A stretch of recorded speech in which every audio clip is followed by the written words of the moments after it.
이곳에 우리 하나님께서 임재해 계실 줄로 믿습니다. 우리 옆에 있는 분들과 한번 인사합시다. 하나님은 당신과 함께 하십니다. 한 번 더 인사합시다. 하나님은 지금도 당신과 함께 하십니다. 우리 하나님 이곳에 임재해 계시고 여러분과 함께 하시며 우리의 예배를 지금 이 순간에 받고 계심을 믿으시기를 바랍니다. 지난주부터 우리는 욥기 말씀을 보고 있습니다. 지난주 우리 욥기 말씀을 보는 가운데 참 욥이 엄청난 고통을 당하는 것을 보았습니다. 정말로 이런 고통을 당하는 욥이 어떻게 잘 견딜 수 있을까 걱정될 정도로 아주 심각한 고통을 당하는 것을 보았습니다. 그가 가지고 있는 한 200억 이상 되어지는 모든 재산을 다 잃어버리고 거지가 되어버렸습니다. 그뿐만 아니라 그의 마음을 더 아프게 한 것은 그에게 있었던 10명의 자녀들 또한 역시 다 죽음을 당하게 되어지지요. 그것도 모자라서 발끝에서 머리끝까지 종기가 생겨서 도저히 이것을 견딜 수 없는 가운데 욥은 질그릇 조각으로 자기 몸을 끓게 되어집니다. 이러한 소식을 들었던 욥의 친구들이 욥을 찾아오기로 약속을 합니다. 우리의 친구가 지금 이러한 어려운 가운데 있는데 그냥 있을 수 있느냐? 우리가 가서 정말로 위로하자. 이런 그 생각들을 가지고 그 친구들이 욥이 있는 땅으로 오게 되어집니다. 욥을 찾아서 이렇게 오는 가운데 멀리서 보니까 누가 이 쓰레기 더미 위에서 질그릇 조각을 가지고 자기 몸을 끓고 있는 겁니다. 점점 가까이서 보니까 욥이었습니다. 자기들이 알고 있는 친구, 부자인 욥, 정말로 행복하게 살고 있는 욥의 이미지와 전혀 다른 모습이었습니다. 친구들도 이 욥의 모습을 보고 충격을 받은 거지요. 그래서 이 충격을 받은 이 친구들이 욥에게 찾아옵니다. 오늘 말씀은 이 친구들의 그 욥의 모습을 본 친구들이 어떠한 반응을 보이는지에 대한 말씀입니다. 이것을 통하여서 고통당하는 사람이 옆에 있을 때에 우리가 어떤 것을 할 수 있는지 하나님의 말씀을 통하여서 지혜를 얻게 되어지기를 바랍니다. 먼저 고통당하는 사람이 옆에 있을 때에 우리는 옆에서 함께 울 수 있어야 합니다. 욥기 2장 12절 13절 말씀 우리 한번 다 같이 욥기 2장 12절 13절 다 같이 한번 읽겠습니다. 시작.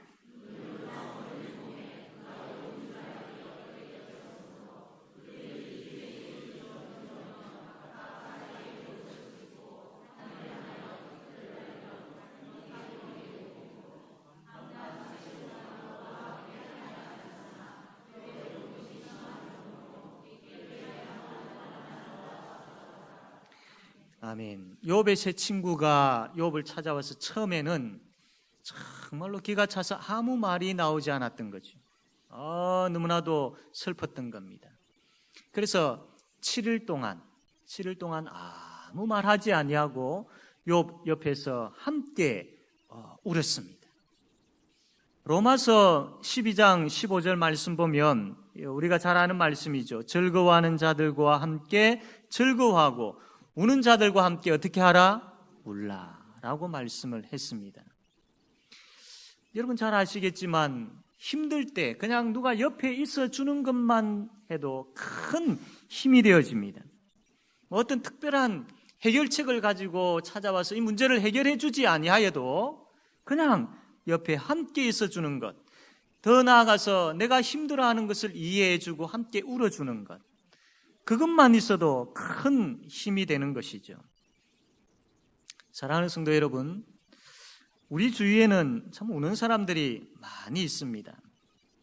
우리가 우리를 향한 고정된 눈, 우리 중심에, 나 중심에 고정된 그런 생각들을 가지고 살다 보니까 우리 주위에 울고 있는 사람들을 잘 못 볼 뿐이지 정말로 우리의 눈을 향하여서 우리 중심되어져 있는 그 눈을 향하여서 우리 주위를 둘러보게 되어지면 참 아파하고 힘들어하고 울고 있는 사람들이 참 많이 있습니다. 예수 믿는 사람들은 그러한 사람들을 볼 수 있어야 됩니다.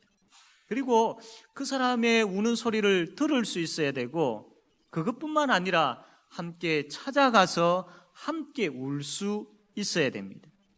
뭔가 우리가 특별하게 해결책을 가지고 있지 아니하여도, 도울 수 있는 뭔가 우리가 쥐고 있지 아니하여도 그들의 고통을 함께 공감하면서 옆에 같이 있어주고 같이 우는 것만 해도 그들에게 너무나도 큰 힘이 되기 때문입니다. 왜냐하면 우리는 이미 그러한 위로를 받은 사람들이죠. 영적으로 죄와 사망의 권세 아래 놓여 있는 가운데 영적 고통 가운데 있었던 우리입니다. 이러한 우리에게 예수님께서 찾아오셨습니다. 하나님과 동등됨을 취할 것을 여기지 아니하시고 사람의 몸을 입고 이 땅에 찾아오셨습니다. 죽기까지 낮아지신 그 자리에 우리 때문에 우리의 죄와 사망의 그 고통 가운데 있는 우리 때문에 그분이 찾아오셨습니다. 그리고 그분은 우리에게 십자가의 위로를 주셨습니다. 그 십자가의 위로는 단지 우리의 고통을 들어주는 것뿐만 아니라 더 큰 소망을 우리에게 주었습니다. 우리에게 찾아오셔서 우리와 함께 하신 예수 그리스도는 그 십자가의 사랑을 통하여서 우리가 상상할 수 없을 만큼의 큰 위로와 우리가 생각할 수 없을 그 놀라운 소망을 우리에게 주셨습니다. 이 위로가 우리에게 있습니다. 그렇다면 이 십자가의 위로는 지금도 우리에게 큰 위로가 되어집니다. 우리가 살아가는 가운데, 그 구원의 여정을 걸어가는 가운데 계속 고난이 우리에게 주어질 때가 있지요. 그러한 고난 가운데서도 우리가 십자가를 생각하고 십자가를 바라보게 되어지면 이보다 더 큰 위로가 없는 것입니다. 동일하게 고통당하는 사람이 우리 옆에 있을 때에 그들에게 제일 큰 위로와 제일 필요한 것은 바로 십자가의 사랑입니다. 우리가 경험하고 우리가 간직하고 있는, 지금도 우리가 누리고 있는 그 십자가의 위로가 그들에게도 필요한 것이죠. 고통 가운데 있는 자들 옆에서 함께 울 뿐만 아니라 예수 그리스도의 십자가의 은혜가 있음을 이야기해 줄 수 있어야 되고, 더 나아가서 이 십자가의 은혜가 이들의 상처를 덮어달라고, 이들의 그 아픈 고통을 하나님 치료해 달라고 기도할 줄 아는 그런 저와 여러분 되어지기를 바랍니다. 두 번째로, 고통당하는 사람이 옆에 있을 때에 그 고통의 원인을 함부로 말해서는 되지 않습니다. 욥은 엄청난 고통을 당하고 있죠. 견딜 수 없습니다. 그래서 욥기 3장에 보면 자기가 태어난 그 생일을 욥이 저주합니다. 내가 차라리 태어나지 않았으면. 자기의 생일을 저주하는 겁니다. 생일은 복된 날이고 서로가 축하해 주는 날인데 얼마나 고통스러웠으면 자기의 생일을 저주까지 했겠습니까? 그리고 더 나아가서 참 이 욥이 정말로 차라리 내가 죽었으면 좋겠다. 그러면서 막 탄식을 쏟아내는 겁니다. 내가 죽기를 원합니다. 내가 죽었으면 좋겠습니다라고. 이러한 그 욥의 소리를 들었던 이 욥의 세 친구 중에 엘리바스라는 친구가 있습니다. 이 엘리바스라는 친구가 욥을 그냥 둬서는 되지 않겠다.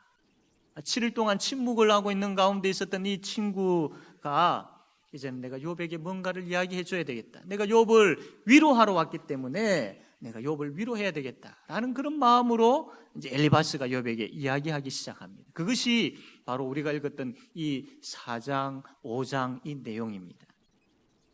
이 엘리바스는 욥에게 이야기를 하는데 한마디로 이야기하면 이렇습니다. 욥아, 걱정하지 마라. 죄가 없는 사람은 죽지 않아. 내가 보기에 너는 악한 사람이 아니기 때문에 염려할 필요가 없어. 어떻게 보면 참 위로가 되는 말이지요. 그러면서 하는 이야기가, 그러나 물론 네가 참 하나님 앞에서 경건한 사람이기는 하지만 하나님 앞에서 완전한 사람은 없어. 창조주 하나님 앞에서 정말로 완전하게 의로운 사람은 이 세상에 아무도 없어. 그러므로 고난을 받고 있다라는 것은 의로우신 하나님 앞에서 뭔가 조금의 아주 작은 것이라도 죄가 있기 때문에 고난을 받고 있는 것이야 라고 이야기합니다. 이 말이 무슨 말이냐면 우리 속담으로 이야기하면 아니 땐 굴뚝에 연기 날 수 없다라는 겁니다.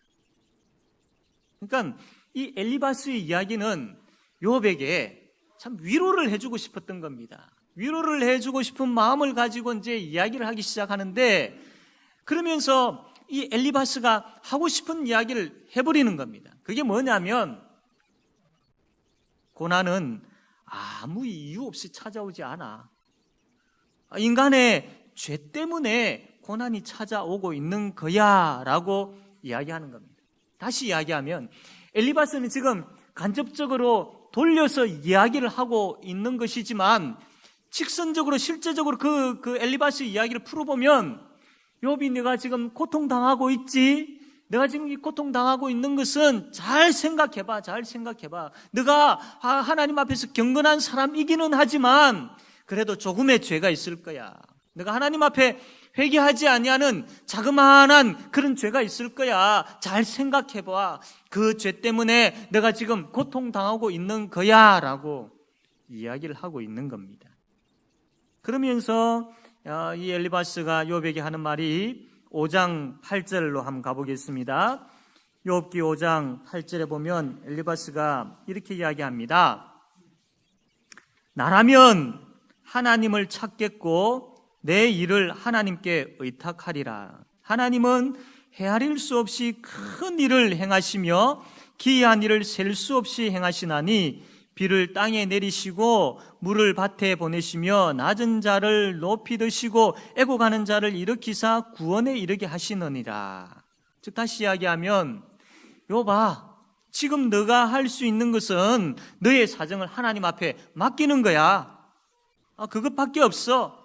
그러면서 5장 17절부터 27절까지 계속 엘리바스가 하고 있는 이야기가 뭐냐면 하나님께서 너에게 고통을 주신 이유는 너로 하여금 회복시키기 위해서야. 너가 분명히 뭔가 잘못이 있기 때문에 그것을 깨달아 알게 하시고 회개하게 하셔서 바로 세우게 하기 위해서야. 그러니까 너를 회복시키시려고 징계하시는 그 하나님께 이제 순복해, 이제 항복해, 그리고 회개해.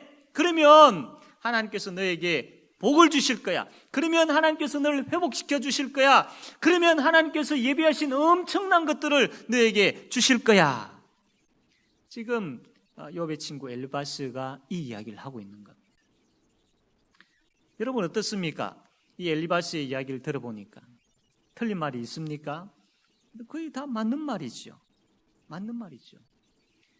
이 고난은 죄 때문에 온 것이고 너에게 이러한 죄가 있으니까 하나님께서 이것을 깨달아 알게 하시고 징계를 주셨고 그 징계를 통하여서 너가 하나님 앞에 회개하면 하나님께서 더 큰 복을 주실 거야. 그러므로 지금은 너가 하나님 앞에 엎드려서 회개해야 할 때야. 엘리바스 이야기가 맞지 않습니까? 그런데 이 엘리바스의 이 이야기가 욥이 듣기에는, 욥에게는 어떠했겠습니까? 위로가 되었겠습니까? 엘리바스가 위로하기 위하여서 이 이야기를 하기는 했는데 욥에게는 어떠했겠습니까? 한마디로 이야기하면 욥에게는요 아무런 도움이 되지 않았습니다. 이 상처가 나 있는 이 몸에다가 소금을 뿌리는 것과 같은 이야기였습니다. 자신을 이해하지 못하는 친구들을 향하여서 욥이 이제 말문을 열기 시작합니다. 그것이 이제 6장부터 나오는데 6장 14절 한번 펼쳐봅시다. 6장 14절 우리 한번 다 같이 욥이 뭐라고 이야기했는지 한번 읽어보겠습니다. 6장 14절 시작.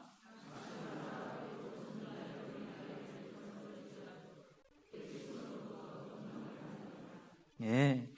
지금 자신이 너무나 힘들어가지고 하나님 앞에 막 애통하면서 막 이야기를 했는 건데, 비록 그것이 좀 너가 듣기에 좀 지나치게 들린다 할지라도, 내가 정말로 힘들어서 하나님 앞에 막 울부짖었는데 그것이 너가 보기에 좀 지나치게 보인다 할지라도 너가 지금 그 이야기를 나에게 하면 안 되잖아.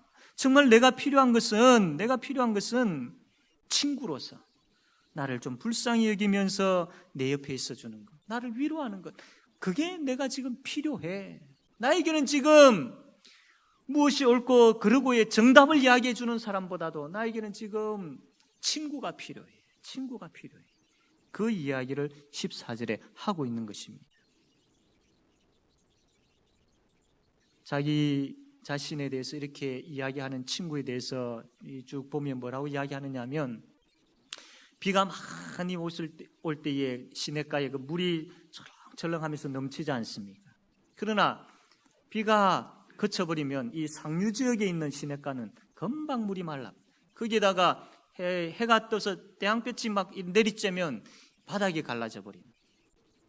이처럼 이 친구들이 찾아와가지고 뭔가 막 말을 많이 하는 것 같지만 이 물이 금방 말라버리고, 해가 비쳐서 물이 싹 말라버리고 이 바닥이 갈라지는 것처럼 아무 소용이 없는 그런 이야기들이다라고 욥이 지금 이야기하고 있는 겁니다. 욥이 친구들에게 요구하는 것이 있습니다. 요청하는 것이 있습니다. 22절, 6장 22절과 23절에 욥이 이렇게 이야기합니다. 6장 22절, 23절 우리 다 같이 한번 읽겠습니다. 시작.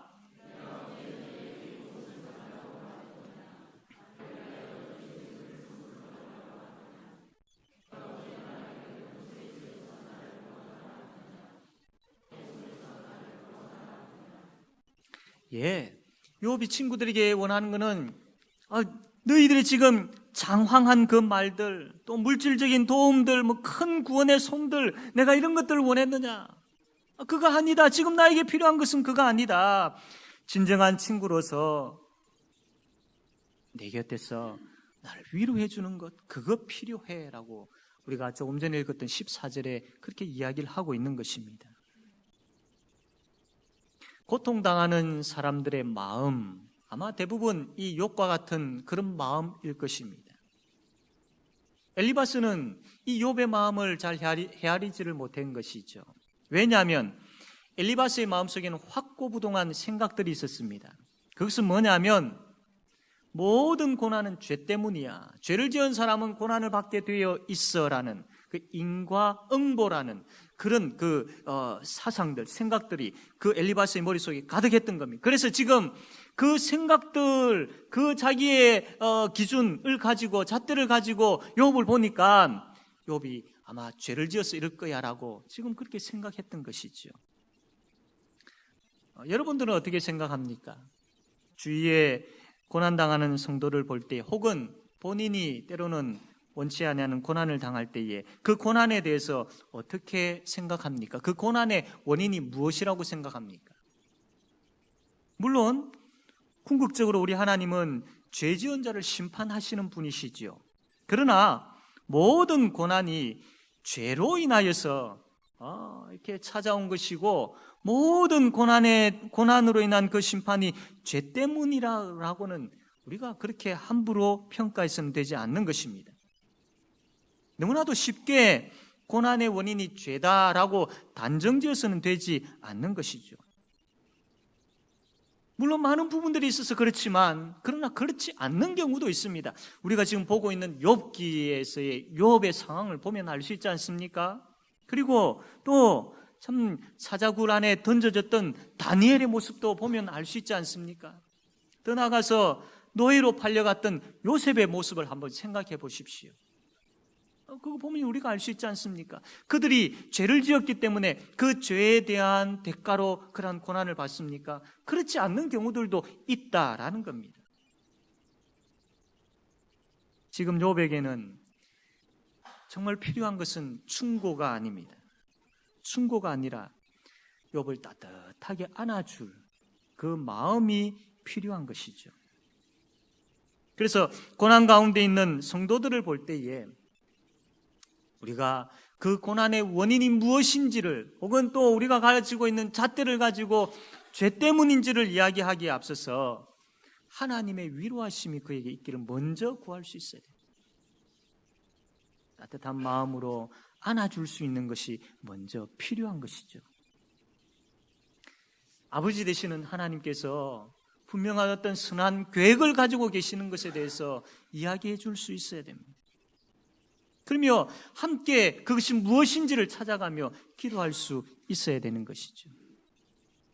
더 나아가서 십자가에서 고난당하신 이후에 부활의 영광을 얻으신 그 예수님, 그분이 우리에게도 부활의 소망을 주셨지 않습니까?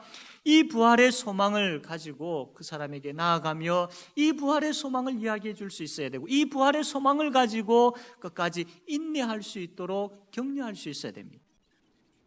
그러면서 이 부활의 소망을 통하여서 이 사람이 정말로 참된 위로를 받을 수 있도록 기도할 수 있어야 됩니다. 정말로 이루 말할 수 없는 극심한 고통 가운데 있는 사람에게 우리의 이 혀로서, 우리의 말로서 어떻게 그 사람을 다 위로할 수 있겠습니까? 어떻게 그 상처난 마음을 어떻게 치유할 수 있겠습니까? 그러나 예수 그리스도의 부활의 소망은 그 상처를 다 덮고도 남음이 있음을 믿으시기를 바랍니다.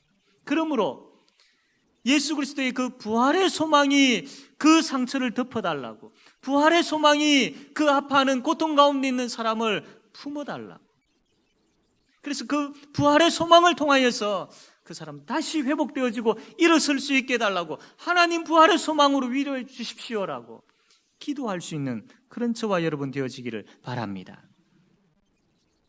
마지막 세 번째로, 고통당하는 사람이 옆에 있을 때에 그 사람을 이해하려 해야 합니다. 3장의 욥이 참 자신의 생일을 저주하고 하나님께 죽기를 그는 구했던 모습입니다. 엘리바스는 이것을 이해하지를 못했습니다. 아니, 어떻게 아무리 힘들어도 자기 생일을 저주할 수 있느냐? 어떻게 하나님께 죽기를 그렇게 구할 수 있느냐? 그렇게 불평하면 안 되지. 엘리바스의 생각은 이것으로 가득했던 것이죠. 그런데 지금 욥은 그가 당하고 있는 고난 때문에 화내고 있는 것이 아니고 정말로 견딜 수 없는 그 고통으로 인하여서 하나님 앞에 울부짖고 있는 겁니다. 아플 때, 힘들 때 울지 않습니까? 너무나도 충격적인 그런 사건을 당했을 때 왜 하필이면 나에게 내가 원치 아니한, 생각지도 아니하는 이러한 일들이 일어났는지에 대해서 그 정도가 심하면 심할수록 그것으로 인하여서 아무 이유 없이, 아무 말 어떤 내용들 없이 그냥 울부짖을 때가 있지 않습니까? 그러면서 하나님이여 하나님이여 하면서 왜 나에게 이렇게 우리가 하나님 앞에 부르짖을 때가 있지 않습니까? 엘리바스는 욥의 그 울부짖음을 들으면서 이것은 하나님 앞에서 불평하는 것이기 때문에 틀린 것이야 라고 생각할 것이 아니라 이해하려고 해야 했습니다. 욥의 그 쓰레기 더미 위에서 자기 그 질그릇 조각을 가지고 자기 몸을 끓는 그 모습을 보면서, 그 가운데서 막 하나님 앞에 애통하는 그 모습을 보면서 얼마나 힘들었으면, 얼마나 아팠으면, 육신의 질병뿐만 아니라 그 마음의 상처가 얼마나 깊었으면 저렇게 울며 애통할까. 이런 이해하는 마음이 엘리바스에게는 먼저 있어야 했던 것입니다. 그리고 엘리바스는 또한 하나님에 대한 바른 이해가 필요했습니다. 하나님은 죄를 지으면 그 죄에 대한 분명한 대가로 심판하시는 분이야. 아무런 죄가 없으면 하나님께서는 고난을 허락하시지 않으시는 분이야 라는 그런 고정관념이 아니라는 것이죠. 우리 하나님은 감사와 찬양을 받으시는 분이십니다. 기뻐하시는 분이십니다. 그러나 그것뿐만 아니라 우리가 처해 있는 그런 그 상황 속에서 고통하면서 아파하면서 하나님 앞에 부르짖는 그 소리도 하나님께서는 들으시는 분이십니다. 그러므로 우리가 아플 때에, 힘들 때에 하나님 너무나도 아픕니다, 너무나도 힘이 듭니다 라고 울부짖을 수 있어야 됩니다. 그냥 속에 꾹 묻어두는 것이 아니라 비록 다른 어떤 사람들에게 이야기할 수 없다 할지라도 하나님 앞에 나와가지고는 하나님, 내가 왜 이런 아픔과 힘든 가운데 있어야 됩니까? 라고 하면서 울부짖을 수 있어야 된다라는 겁니다. 그것까지 다 들으시는 하나님, 그것까지 다 들으시고 위로하시는 하나님이십니다. 사랑하는 성도 여러분, 너무 힘들어서 그 힘듦을 하나님 앞에 쏟아놓는 것을 당연한 것으로 여기고 아파하는 마음으로 그 고통 가운데 있는 사람들을 같이 애통하며 같이 이해할 줄 아는 그런 은혜가 우리에게 있게 되어지길 바랍니다. 그 사람이 왜 그렇게 되어졌는지 그 원인을 먼저 생각하기에 앞서서 그 사람이 당하고 있는 고통에 대해서 아파할 뿐만 아니라 이해하려고 할 때 그 마음은 그 고통당하는 사람에게 그대로 전달되어질 것입니다. 그래서 고통 중에 있는 사람이, 저 사람이 나를 이해하려고 하구나, 저 사람이 나의 아픔에 함께 동참하려고 하구나, 저 사람이 참 나의 지금 형편을 알고 있구나. 사랑하는 성도 여러분, 그뿐만 아니라 울부짖는 자 옆에서 그들의 아픔을 하나님의 위로로 그렇게 충분히 위로해 주시기를 소원하면서 그들의 아픔을 이해하는 사람은 그렇게 기도하는 사람인 것이지요. 그러한 이해함을 통한 그런 기도가 우리에게 있게 되어지기를 바랍니다. 이제 말씀을 맺겠습니다. 우리 주위에는 참 많은 사람들이 아파합니다. 그래서 많이 참 도움이 필요한 사람들이죠. 그러나 우리가 그들을 도울 때에 지혜가 필요합니다. 뭔가를 해주려고 하기에 앞서서 옆에 있어주는 것이 먼저입니다. 함께 아파하는 것이 먼저입니다. 그리고 우리의 잣대를 가지고 평가하기에 앞서서, 판단하기에 앞서서, 정답을 이야기해 주기에 앞서서 안아주는 것, 그들을 안아주는 것, 따뜻한 마음으로 안아주는 것, 예수 그리스도의 심장으로 안아주는 것, 그리고 더 나아가서 예수 그리스도의 십자가의 위로가, 예수 그리스도의 부활의 소망이 그들에게 있기를 소원하며 하나님의 위로가 그들에게 있기를 간구하는 것, 이것이 먼저 되어야 됩니다. 그리고 얼마나 힘들었으면, 얼마나 아팠으면 이라는 이해하는 마음이 필요한 것이죠. 사랑하는 성도 여러분, 우는 자들과 함께 울 줄 아는 저와 여러분 되어지기를 바랍니다. 그리고 그들에게 예수 그리스도의 십자가의 은혜와 예수 그리스도의 그 부활의 소망이 있기를 기도할 줄 아는 그런 우리가 되어지기를 바랍니다. 그래서 진정한 위로자로 세워지는 주의 몸된 교회 모든 성도들이 되어지기를 바랍니다. 아멘.